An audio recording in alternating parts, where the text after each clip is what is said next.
नमस्कार, VK news में आपका स्वागत है। मैं हूं सुनील राउत।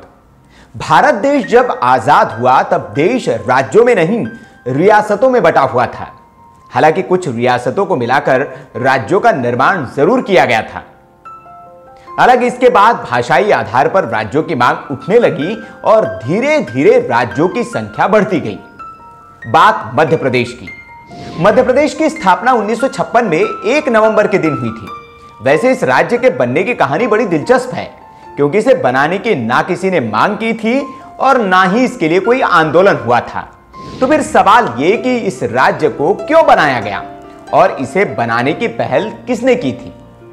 कहानी आजादी के 5 साल बाद यानी 1952 से शुरू होती है। दिसंबर का महीना था।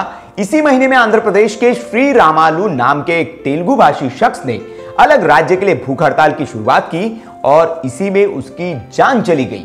उसी के बाद आंध्र प्रदेश का निर्माण हुआ। इसकी देखा जाए कि देश के बाकी इलाकों में भी भाषाई आधार पर अलग राज्यों की मांग तेज हो गई। हालांकि जो कांग्रेस आजादी के पहले यानी कि 1920 में भाषाई आधार पर राज्यों को बनाने की वकालत कर रही थी, वही कांग्रेस आजादी के बाद बदल गई। दरअसल आजादी के बाद 1948 में एस.के. धर कमीशन ने जो सिफारिशें दी थी उसमें भाषाई आधार पर राज्यों का विरोध किया गया था, इसीलिए कांग्रेस इसके खिलाफ थी। लेकिन इधर डॉक्टर भीमराव अंबेडकर ने मराठी भाषी लोगों के लिए महाराष्ट्र राज्य की मांग उठा दी और उधर आंध्र प्रदेश में इसी आंदोलन में एक की जान चली गई, जिसके बाद कांग्रेस ने 1955 में सुप्रीम कोर्ट के जज सर सैयद फजल अली की अध्यक्षता में एक आयोग का गठन किया। यह आयोग 104 जगहों पर गया, 48,000 मील की यात्रा की और लगभग 1.5 लाख से ज्यादा आवेदनों पर इसने विचार किया और फिर राज्य पुनर्गठन आयोग ने अपनी 267 पन्नों की एक रिपोर्ट सौंपी, जिसमें भाषाई आधार पर 16 राज्य और 3 केंद्र शासित प्रदेश बनाने की सिफारिश की। इस रिपोर्ट में मध्य प्रदेश के बारे में सिर्फ इतना ही कहा गया था कि जो छोटे राज्य हैं और बाकी राज्यों के जो बचे हुए हिस्से हैं उन्हें जोड़कर मध्य प्रदेश बना दिया जाए।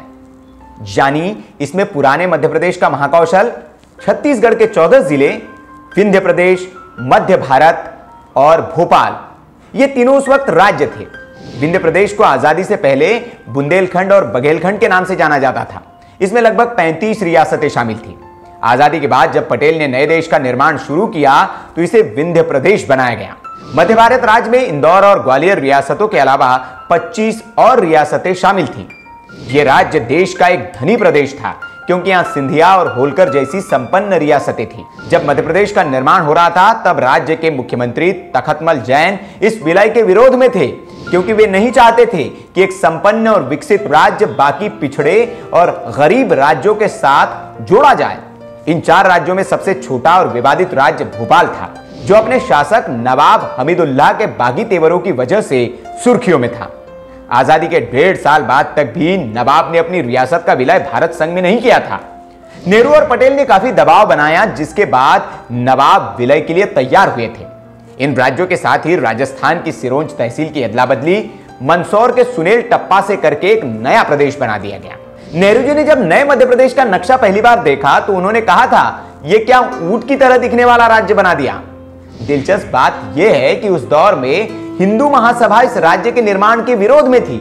गुना से हिंदू महासभा के सांसद विष्णु देशपांडे ने यह मुद्दा संसद में भी उठाया था और इसका विरोध किया था। वैसे जिन 4 राज्यों को मिलाकर मध्य प्रदेश बनाया गया था उनमें उस वक्त कांग्रेस की ही सरकारें थी।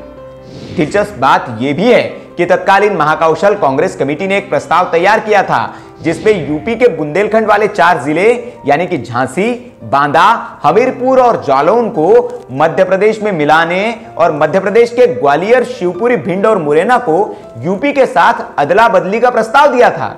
लेकिन यूपी के तत्कालीन सीएम गोविंद वल्लभ पंत के विरोध की वजह से यह हो नहीं पाया। जब 1956 में इन राज्यों को मिलाकर नया राज्य बना तो रविशंकर शुक्ल को मध्य प्रदेश का मुख्यमंत्री बनाया गया।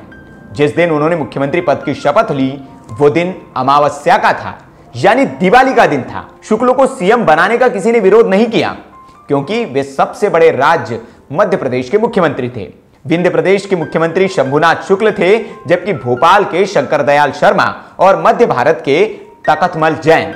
आपको यह भी जानकारी दे दे कि 1950 से पहले राज्यों में विधानसभा की जगहों पर धारा सभा होती थी और तब धारा सभा के मुख्यमंत्री को प्रधानमंत्री कहा जाता था।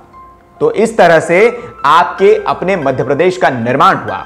मध्य प्रदेश के निर्माण की यह कहानी आपको कैसी लगी कमेंट बॉक्स में जरूर बताएं और इसी तरह के रोचक किस्सों और कहानियों के लिए हमारे चैनल को सब्सक्राइब कर लीजिए ताकि अगला किस्सा जब आए तो उसका नोटिफिकेशन आपके मोबाइल पर आ जाए। वीडियो अच्छा लगे तो उसे लाइक करें और ज्यादा से ज्यादा शेयर करें और ऐसी ही रोचक और इंटरेस्टिंग खबरों के लिए देखते रहिए वीके न्यूज। शुक्रिया।